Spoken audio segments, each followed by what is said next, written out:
sure that we defeat Brett Kavanaugh. All our rights are at stake. We are in the fight of our lives. He is a dangerous man who will endanger our fundamental freedoms. This just must not become the next justice on the Supreme Court. And what that will take is all of us fighting as hard and as long as we can. I am not going to kid anybody. This is a tough fight, but it is a fight that we can win.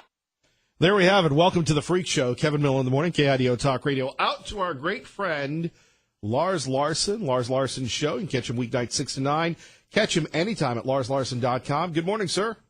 Good morning, Kevin. My friend, this shows the true colors of the left. They would have opposed President Trump's nominee, no matter who it was. The only exception to that might have been Merrick Garland, but that wasn't going to happen, and for good reason.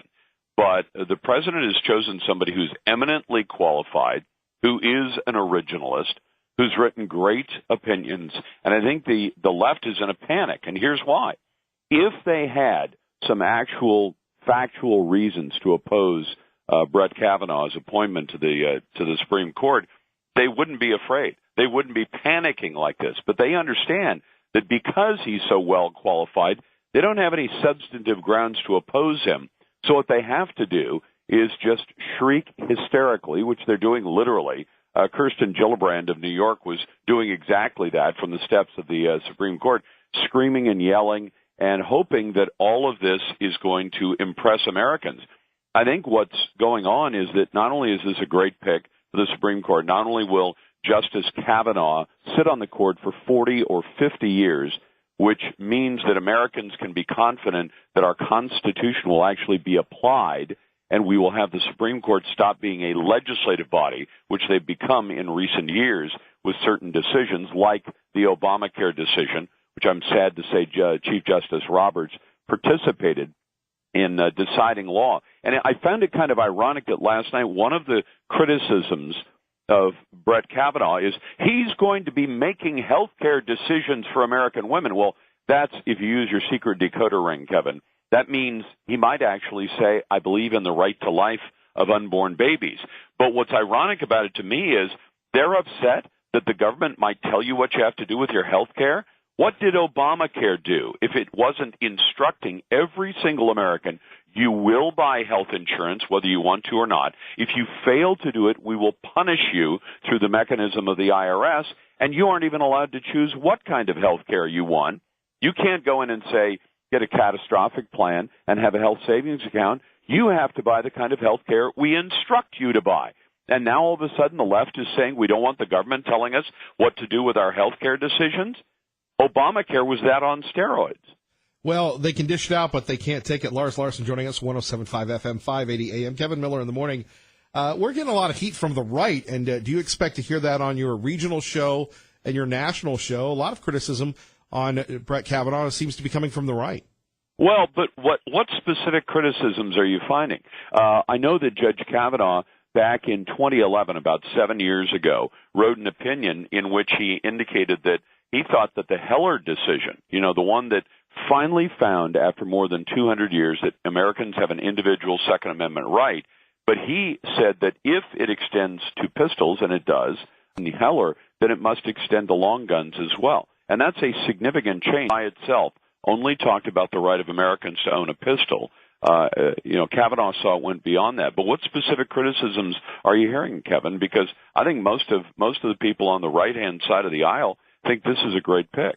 Well, specifically, Lars, we're hearing that his association with the Bushes and I don't like that either. But I will tell you, Kevin, I know that there are people I know who are good, solid conservatives who have on occasion worked for presidents or for governors or for senators who are not that conservative.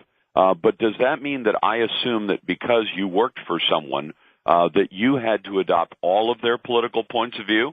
You don't even see that in the Trump administration. And there are good conservatives who did work for President Bush. I admired President Bush. I thought he was a much better pick than Al Gore or Lurch, John Kerry. But he had his flaws. and most of us who are real conservatives have seen the whole Bush family as having major flaws, both George W. and George Herbert Walker Bush, and especially Jeb ! They all have their flaws, but should I assume that if you've ever worked for one of those presidents, that you immediately adopted all of their political points of view? I don't assume that. The other issue, Lars, we had was this Obamacare allegation in 2011 where Kavanaugh dissented against the ruling but acknowledged that the Affordable Care Act's individual mandate provision could fit comfortably within Congress's taxing clause power, which is what Justice Roberts used to affirm Obamacare. Again, I think people are reaching, but these are I think they are too, Kevin. I think your analysis of it is correct, that if you look hard enough, you can find I know that people could find fault with a lot of the positions I take.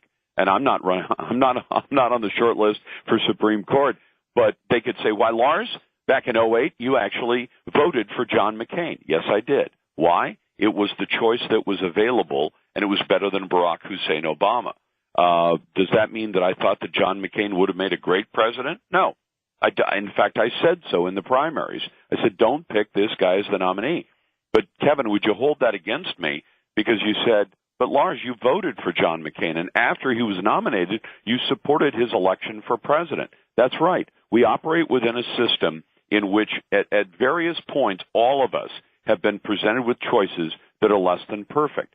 The guy who's running for governor of Oregon right now, I vote in Washington State, but there's a Dr. Newt Buehler is the candidate for governor. Is he as conservative as I'd like him to be? Absolutely not.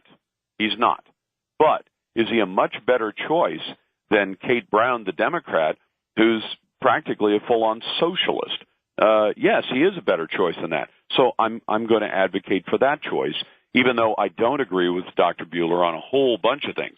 And I'll bet you've run into the same kind of thing in Idaho, where you've had to support candidates for Senate, for the legislature, for the governor, who are less than perfect. That's true. I think judges find themselves in the same spot or Americans find themselves in the same spot when they look at Judge Kavanaugh and say, why would you have said that, what was done in Obamacare was within the taxing authority of Congress?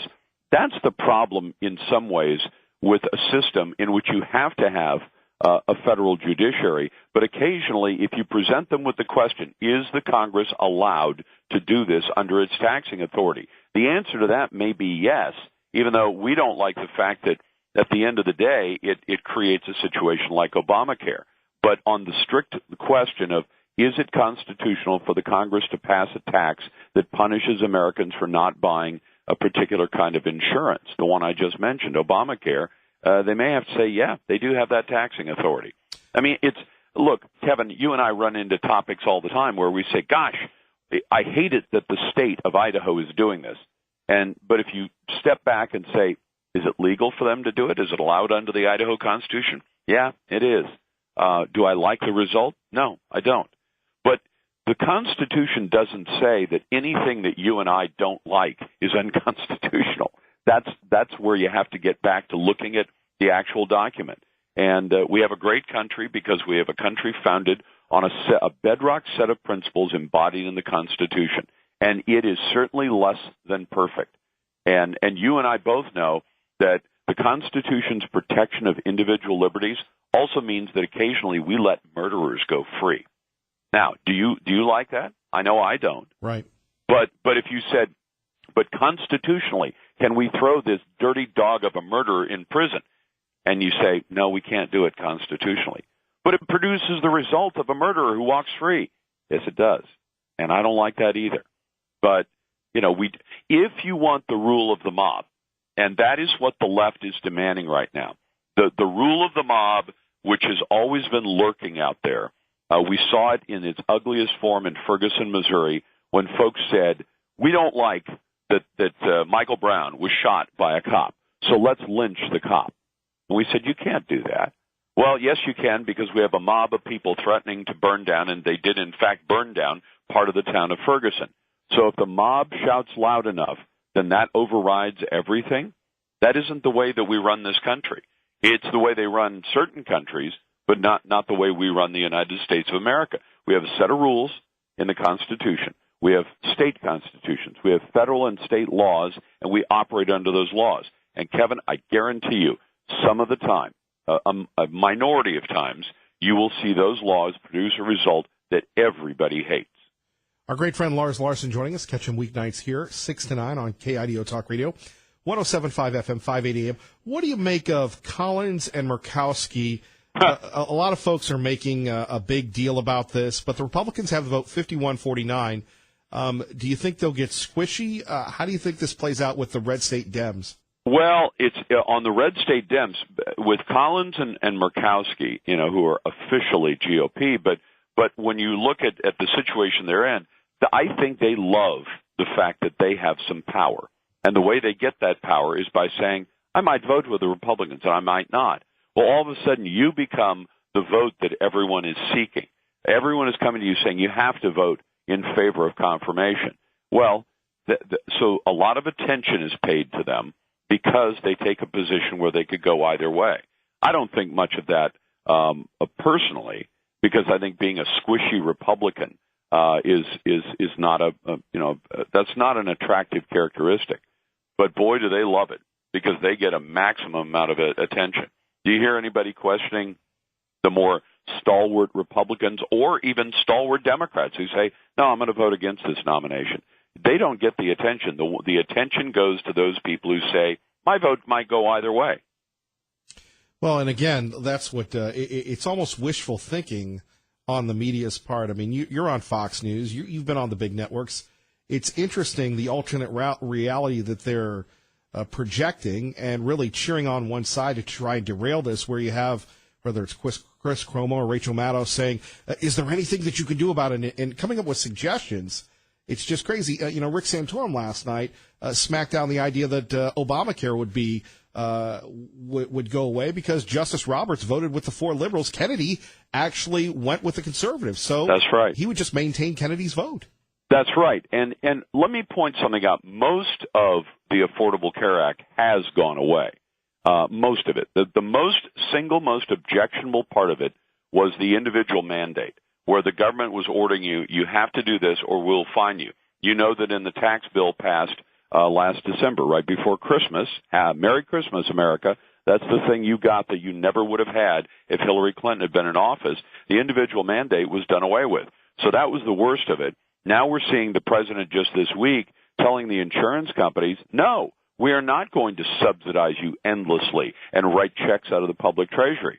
It's one of the reasons that while I don't object to the idea of insurance and the insurance industry, there are a lot of people who just hate the insurance industry. I realize that insurance is absolutely essential in a modern society like ours. You couldn't have a radio station on the air today if you didn't have insurance. It would not work because no one would put their money and in some cases everything they have at risk in a business if they could not insure against the unforeseen. But that's not what Obamacare is. Obamacare was designed to be maintenance. It would be like selling a policy for your car where you say this policy covers oil changes, new tires, new batteries, regular routine maintenance. And you'd say, well, gosh, how much does it cost? About as much as you would have paid for all those things if you bought them separately. Well, why would I buy insurance for that? Do you know of anybody, Kevin, who buys insurance that covers all the routine maintenance of their car? Or do most of the people listening to you right now as they're driving to work, they're driving a car that is insured against catastrophe? And right. They don't typically file a claim. I mean, if you knock your mirror off and it's going to cost $300 to replace the mirror and repaint your car and all that, even if you've got $100 deductible insurance, which most people don't have because they don't want to pay the premiums for it, they say, no, I'll just go get a new mirror and I'll put it on and I'll put a little touch-up paint on. I'm not filing a claim that's only going to make my insurance rates go up. So if you wouldn't buy that kind of insurance on your house, on your car, or anything else, why would you buy that kind of insurance on your health that says, I want it to pay every single dollar? So every time I go to the doctor for a checkup, I want my insurance to pay for that. It's hideously expensive. So will it go away? I think to a large extent it has. Do I think that the Supreme Court erred when it made the decision on Obamacare? I think John Roberts was wrong because the Obama administration took the position that at various points the Obamacare monies that were charged were either a fee or a tax. Because if it was a tax, the bill had to start in the House, and it didn't. And if it was a fee, then it couldn't be imposed by the IRS. So, there are legal problems with the Affordable Care Act, but most of it is going away, thankfully. I'd love to have seen a bill that cleared all the decks, but both Paul Ryan and Mitch McConnell seem incapable of doing their jobs. My big question now is, can Mitch McConnell do his job and get the confirmation of this justice? And you know that, Kevin, and I know you do this, you look at not only where we are today and the confirmation of Justice Kavanaugh, but you're also looking at the almost inevitable opportunity that Trump's going to get in his first term or his second term to replace one more, Ruth Bader Ginsburg. Now, I don't know how long Justice Ginsburg's going to be on the court. No one can know because it has to do with her health and a lot of other unforeseen factors. But do you think she's going to be replaced in the next 2 years? Entirely possible. Is she likely to be replaced within the next 6 years in a Trump second term, which I think the president is going to get? It's almost certain that she's going to be replaced because she's getting to that age where, like it or not, I don't wish death on anyone except terrorists, for the most part.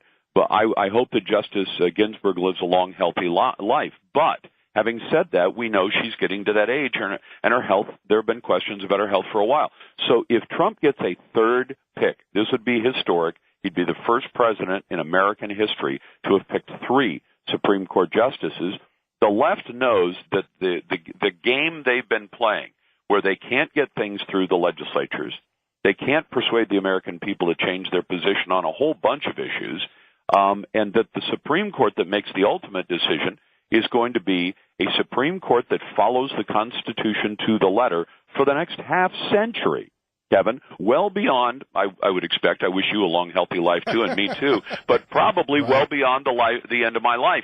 But my little granddaughter, who's 2 right now, will get to enjoy an America where the Constitution is actually followed not as a living, breathing document that can change every 5 minutes with the winds of popular opinion, but a document that is to be interpreted the way it was originally set out. And that's what we're getting in Justice Kavanaugh. And I have a feeling when Donald Trump picks Ruth Bader Ginsburg's replacement, which I think is inevitable within the next 6 years, I think it's going to be another great pick that the left doesn't have a single substantive objection to, except they don't like the fact that Justice Kavanaugh believes in the right to life. And they didn't like the fact that Amy Coney Barrett believed in the right to life. Well, what's wrong with that? If you listen to the left-wing media, they'll say, well, 2/3 of Americans support abortion. Kevin, I re-looked up Monday morning knowing that this was going to come up. I looked up the newest Rasmussen poll. It's a pretty good down-the-middle polling agency. About half of Americans believe in abortion on demand, and about half of Americans do not believe in it.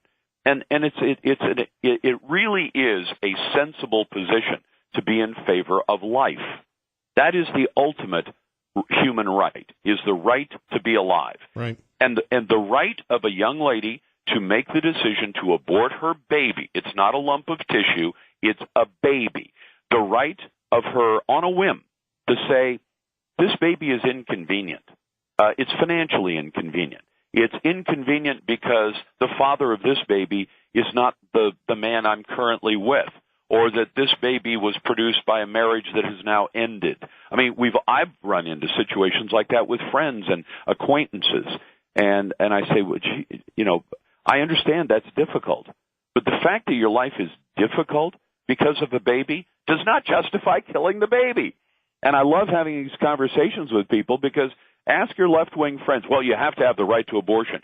So if a young lady says, gosh, I was planning to go off to Boise State this fall for my first term in college, but I'm pregnant now, and the pregnancy either makes college impossible or it makes it very, very difficult. It'd be difficult to go through your freshman year as a pregnant new mom. Well, does the fact that is difficult justify killing that human being? And I think the easy answer to that is no. It does not justify killing that human being. Now, when we have 1 million abortions, it may have dropped slightly below that number in the last couple of years, 1 million abortions a year. You can't tell me that all of those are the result of rape, incest, or medical distress for the mother, right? Right. But that's what people would have you believe, is that they would give you the most convenient explanation. Well, this baby was the product of a sexual assault. I think even in that case, Ronald Reagan believed that you should be able to use abortion to save the life of the mother, and in the cases of rape and incest. But it really is a tough philosophical argument to make, I think, for the left, to say, well, if this baby who did nothing wrong is the product of a rape or incest, then that baby must be exterminated. Our great friend, come on. Lars, I've got to run, but we're going to catch you tonight. We huge fans. We so appreciate you, brother. Thank you. Well, you're very generous, and you put up with my long-windedness, and I'm sorry for that, Kevin. No, you know what they say? Content is king. That's what it's about, sir. God bless you. Take care in the Treasure Valley. Thank you, Lars. Bye-bye. All right, man. Bye-bye. Our great friend Lars said, okay, more of you next with me. Kevin Miller, KIDO Talk Radio. All right, Joe and Meridian, I know you've been very patient. If you can hang on, we will get to you, brother. Never want to disrespect anybody who's hanging on the line. And Bill and Steve will get to you as well. A lot of calls today. Great reaction. We'd love to hear from you next. 580-5436. You're listening to Kevin Miller, KIDO Talk Radio. Good morning, Maggie. Good morning, Kevin. And rolling right along, my man Joe and Meridian. You're next. We promise. Out to the White House, John Decker joins us now, Fox News Radio. Good morning, John. Hey, good morning to you, Kevin. How are you doing today? Well, just taking calls. It's a little strange. We've had a lot of people on the right have issues with Judge Kavanaugh and him becoming Justice Kavanaugh. Your thoughts on the big pick and the reaction from the White House to everybody's house this morning?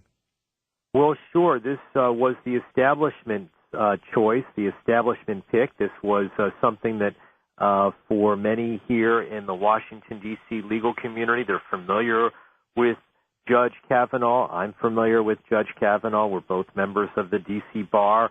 And I think it was the number one choice of the president's White House counsel, Don McGahn, as well. So is it surprising the president settled on Judge Brett Kavanaugh as his choice for the U.S. Supreme Court? Not really. Obviously, he's going to have some work cut out for him because the opposition is mounting against him on the left. But Republicans have the advantage in the Senate, as you know, and it's going to be really difficult to stop his nomination in its tracks because of the numbers advantage that Republicans have right now in the U.S. Senate. Well, I guess it comes down to, and this is no brain surgery on my part, many people are saying it's going to come down to Collins and Murkowski, but you have a lot of red state Democrats that you reported on for seemingly weeks that are vulnerable as well. How does that play into his nomination politically?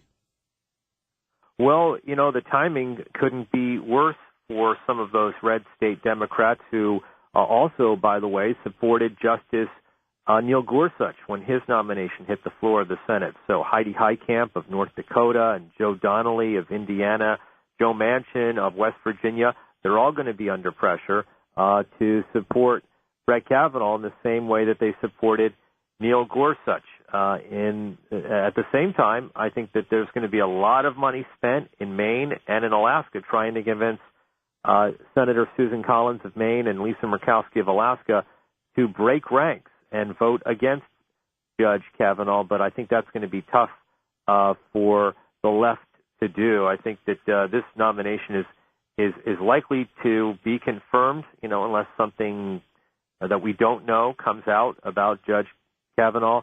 But he really seems like a solid pick right now. Indeed. It's interesting. A lot of people, and if you could help us out with the history, he goes back to, Bush H.W., was in the Star Report, wrote some of that. He's had a long history in the federal bench as well as, like you, teaching. Well, yeah, he does have obviously a long legal career, worked on the staff for Ken Starr when he was investigating Bill Clinton, worked in the White House counsel's office under George W. Bush. He was originally nominated back in 2003 for the D.C. Circuit Court of Appeals, and Democrats held up his nomination for 3 years. 3 years he waited to ultimately get a vote on the floor of the Senate, and he ultimately obviously was confirmed for that position. And Democrats don't have that advantage right now because the Republicans, even though it's very narrow, they control the Senate. And if all Republicans stick together, then Judge Brett Kavanaugh will be confirmed as the next justice on the U.S. Supreme Court. Boy, I'm sure you're familiar with her. Laura Ingraham was just singing his praises last night, and whether we wanted it or not, a crash course on federalism, and she couldn't help but call him Brett. Is he that personable? Well, she knows Brett Kavanaugh, and I think that's the reason why she referred to him on a first-name basis. Laura is also a lawyer like me, and, I think that the legal community in Washington, D.C. is probably not as small as Boise, but it is small, relatively speaking, and that's the reason why she referred to him, in such a familiar way. I think that's good news for Brett Kavanaugh that conservatives like Laura Ingraham are, supporting his nomination. You want to have all of the bases, in your camp, and clearly that's the case for Brett Kavanaugh. And, as a result, I do think that, it's going to just be really difficult for Democrats or liberals in particular, to convince Susan Collins or Lisa Murkowski to vote against him. John Decker, we could go on and on. We appreciate your insight, and thank you for always making yourself available to us here at KIDO Talk Radio. Anytime, Kevin. Have a great day. Thank you so much. Thank you, John. All right, my man Joe, are you still there? I'm here, Kevin. Well, Joe, how are you today? I apologize for the long wait. Thank you for waiting. You're welcome. Hey, I just am excited about some of the great things happening in our country, and I was thinking about hopeful Justice Kavanaugh's small speech last night, and he said something that kind of concerned me. He said that he was a constitutionalist that took into consideration precedent as well as judicial history, or something to that effect. And I thought that was interesting because if you are a constitutionalist, judicial history really shouldn't have anything to do with it. It should be based on what the Constitution says. Judicial history, whether a justice made a good or a bad decision in the past, isn't the point, right? Your job is to make decisions based on the Constitution. So that concerned me just a little bit, but everything I hear sounds like he's a solid conservative that will go by the Constitution. And the other thing I wanted to mention, Kevin, is there's all these folks out here talking about religion and how, you can't have somebody who has a belief system in the Supreme Court. And I'd like to remind people that this country was founded on Judeo-Christian principles, and it is those very principles that make our country a very compassionate, kind, and gracious country that accepts refugees, that accepts people coming in from other states, and we don't have high crime ratios like some of these other countries in other areas. And I'm tired, frankly, of people acting like that's a bad thing that somebody has a religious background. Why don't you wake up and realize what you have here? You have a country that was founded on God and the principles of kindness and gentleness and mercy and all these, fruits of the Spirit that we see in our country. And if you decide you want to erode those, we're going to lose those for our kids. So, to me, there's no excuse for people going around bashing people because of their Christian beliefs. That's totally ridiculous. That's what our country's been founded on. Your thoughts? Well, I agree with you, and I think that these speeches are, contrived up, and I think the reason why Judge Kavanaugh put that speech out there, the part about, precedent and everything else, is to quash the opposition that's already accusing him of getting ready to overturn Obamacare, gay marriage, and Roe v. Wade. He's throwing a sleight of hand out there that, no, it's all good. In fact, Jennifer Granholm last night on CNN, you watch Fox and Sean does such a great job and Laura Ingraham, I like to watch the freak show. So I watched MSNBC and I'm watching CNN and the Canadian former governor of Michigan, Jennifer Granholm is going, well, he's going to overturn this. And Rick Santorum goes, look, even if Obamacare came up again, Kennedy voted with the conservatives. It was Roberts who was the traitor, that 5-4 decision. So he's going to still vote with the libs. And that's the only talking point they have against this guy, Joe, is that he's going to overturn everything. Well, eventually, if we can get Ginsburg and Breyer out of there, we will. But right now, it's kind of, the shadow campaign. Of course, there's always the danger of another Justice Souter, and people are concerned about his Bush ties. But look, another conservative is another conservative in my view. That's how I look at it. That's true. And the idea, and I don't know if you caught Glenn Beck yesterday, and we were going to play the clips, and I thought Not a Morning Drive, where you have Michelle Wolf on Netflix saying, God bless abortion, all these things. And she's not doing it because she believes in it. She's doing it because of shock value. And I used to joke about this all the time. And unfortunately, I see it in my professional and personal life, where if you're a person of faith, there's something wrong with you. And we have been, you can say what you want. We always joked about the gays being in the closet. Well, they're out of the closet, along with every immoralist as well. And you've got the conservatives, the Christians, the religious people being marginalized and put into a closet there's something wrong with us because we believe in God. And you're totally right about that. The idea I'm tired of it, and we got to all stand up for ourselves. You know what? And not let these guys change history and indoctrinate our kids with modified history. But let's talk about reality. And you have people throw the Crusades out, right? Well, what about all the Coptic Christians that are being persecuted and killed over in Europe right now? But right? Joe, and you look at these kind of things, that's like. Let me just say this: there was one person that stood up when NNU got rid of the term Crusaders. And because it's unfair to the students, now they're the Nighthawks. The Crusades, although not perfect, were a quest to reclaim the Holy Land. And you're right, Christians are being butchered. No one is covering it.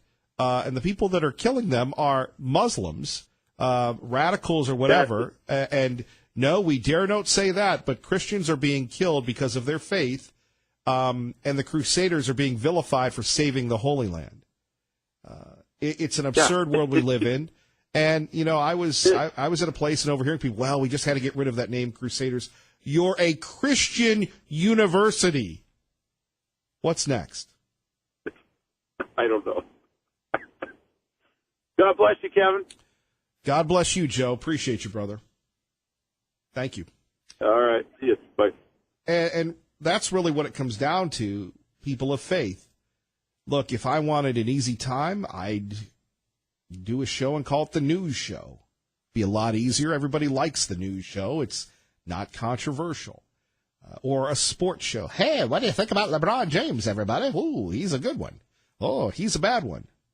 But there comes down to, what do you believe in? What are you for? And to be vilified because you go to church or that you pray is absurd in this country.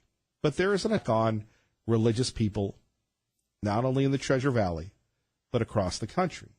And you have people that have, at one time, they're the hidden people. Now the people, well, I don't want to offend anybody.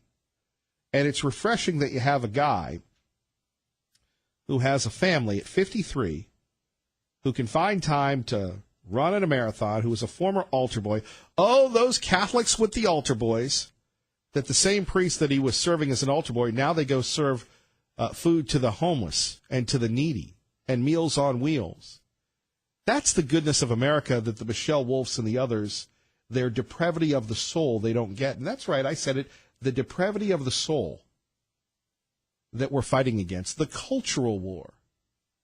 So when I hear Brett Kavanaugh, until he disappoints me, I'm in favor of it. What would have been the alternative? Hillary Clinton, Merrick Garland, Ruth Gator Ginsburg Jr.? My judicial philosophy is straightforward. A judge must be independent and must interpret the law, not make the law. A judge must interpret the Constitution as written, informed by history and tradition and precedent. If confirmed by the Senate, I will keep an open mind in every case and I will always strive to preserve the Constitution of the United States and the American rule of law. Well, that's refreshing considering what we've had under 8 years of Obama. Kevin Miller, KIDO Talk Radio. Breaking news, the president has just pardoned the Hammonds. President Donald Trump is pardoning 2 cattle ranchers convicted of arson in a case that sparked the armed occupation of the National Wildlife Refuge in Oregon.